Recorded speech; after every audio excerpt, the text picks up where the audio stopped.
Euskaltzaindiko lehen presidentea izan zen Resurrección Maria de Azkue, eta orain 21 urte abian jarri zen bere izena daraman literatura lehiaketa.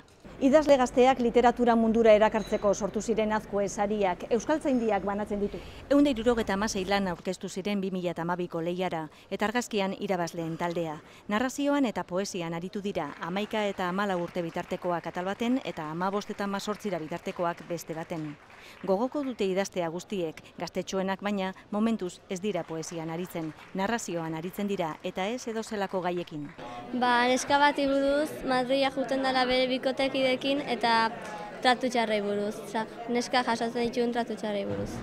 Poesia idatziz adierazten du Maialen Elortzak duen egonezina eta sentimendua. Iaz ere saria jaso zuen. Resago iten zaitezakit, ritmo badakaia eta pertsonaiak eta deskribatzeakoan nebai, ja ritmoakin erresago da. Eta poesian gaiendu dena Eider Pérez Pasai Trintxerpeko gaztea.